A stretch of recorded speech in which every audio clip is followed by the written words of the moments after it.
Hi everyone, this is Mindy Eggen for Honeybee Stamps, and in today's video I'm going to be creating with the Winter Village set in the mason jar.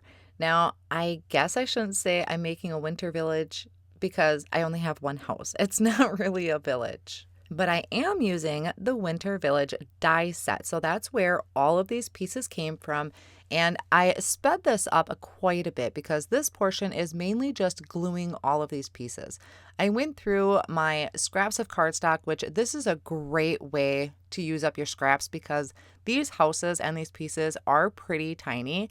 And I know this may seem like a lot of work to go into a card, but this is something where, if you have a mini die cutting machine, you can take that and just maybe watch a movie, throw on some Netflix, maybe on your laptop, and just die cut a bunch of pieces in some contrasting colors. Like I have a light brown for my house and the dark brown for the roof, and just die cut a bunch of pieces so you can sit down and glue everything together. Now, the top of my house and also the tops of my trees are going to be cut from some white glitter cardstock. And to adhere everything down, I'm just using my Honeybee Stamps liquid glue, and I switch between tweezers and a jewel picker to pick up the pieces depending on the size.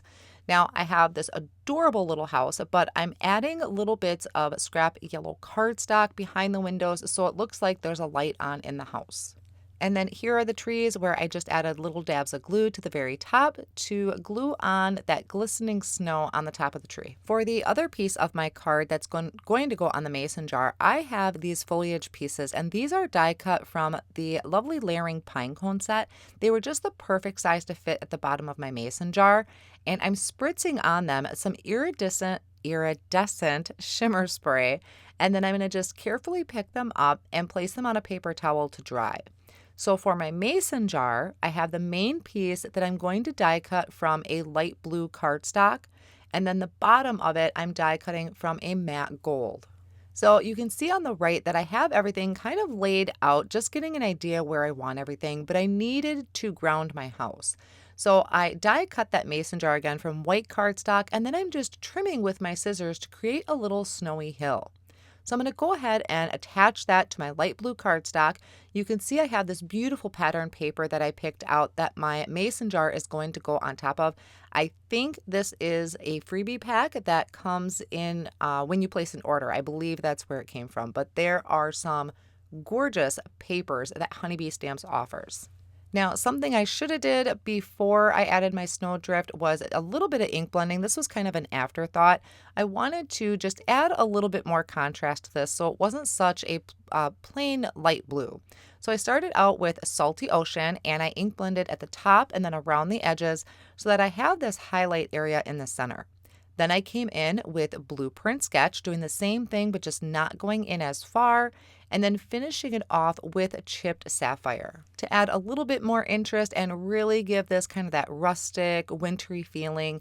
I am taking my mason jar, I masked off my snowdrift, and I have my foliage pieces, and this is some Copic white ink, or you could use some white distress paint that I mixed with a little bit of water, and I'm adding flicks of this onto those foliage pieces and then also my background. So while everything is set off on the side to dry, I am taking that scratch piece that I cut off before, and I'm going to stamp a sentiment that is from the Home for the Holidays stamp set. I am stamping this in the Honeybee Stamps Intense Black ink, and I'm going to stamp it twice just to make sure it is really nice and crisp because I was tapping very gentle to stamp it down the first time. So then I'll use the coordinating die to die cut that out, and now I'm going to start some assembly. So I'm gluing the largest trees. I'm gluing one on each side of my house. I like to have kind of one complete piece when I'm going to glue on top of my project. So now I want these little trees behind my house. So I'm going to add some liquid glue, and I'm using my house as kind of a placeholder so I know where to add those small trees. Then I'm going to take some foam squares and add them behind my house. So this is going to pop it up a little bit and give it some separation from the background. And I can add that to the front of my mason jar. And you can go either way with your mason jar. I, for some reason, just always had it in my head my mason jar is upside down because that's how my decorations are when I buy them like this. But you could certainly do it the other way so that the lid is at the top. Now I'm adding my little foliage pieces down towards the bottom, and I'm just using some liquid glue, and I'm not gluing the whole thing. I'm just gluing or adding glue to the stems and then placing that down. Kind of hold that for a few seconds, make sure it sticks really well to your lid. Now, something I've been seeing a lot lately, especially with the honeybee release, is people using rock candy glitter on their foliage pieces.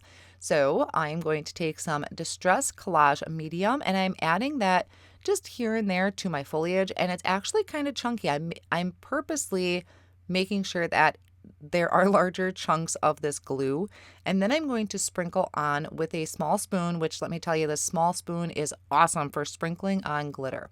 I'm adding that over those areas, and then I'll set that off on the side to dry. But as I was doing this, I was thinking that the center of where my foliage meets was kind of bare, and this was a great opportunity for me to dig out my wax melts. So I have a tea light here and I'm placing this holder over the tea light, and I also have my Honeybee Stamps silicone mat, which is really great for adding your wax on top of. Now I'm bringing in the Hugs and Kisses melts, but I only want the red from it. I want to add that red centerpiece to my foliage.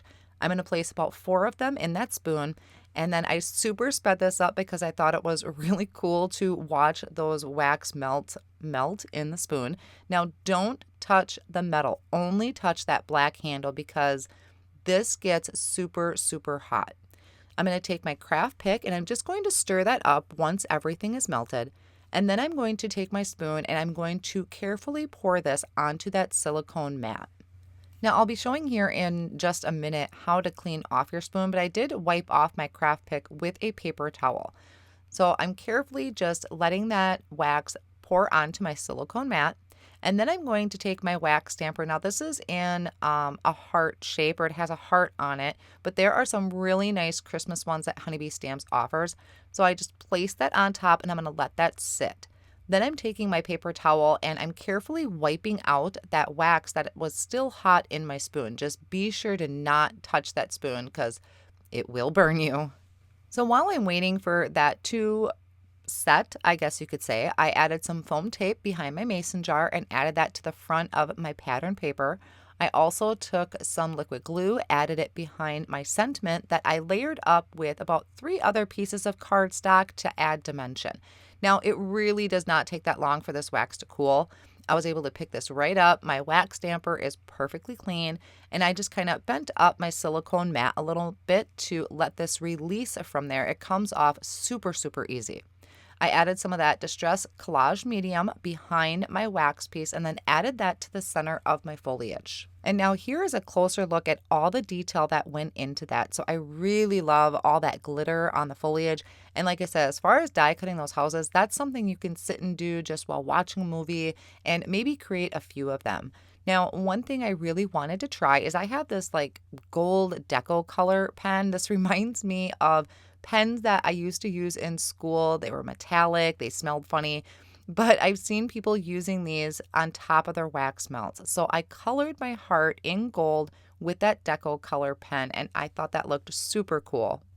So that finishes up my card project for today. I hope you enjoyed it. I know this is not something you would mass produce, but it's definitely something I would save to give to someone special and appreciate the work that went into the card.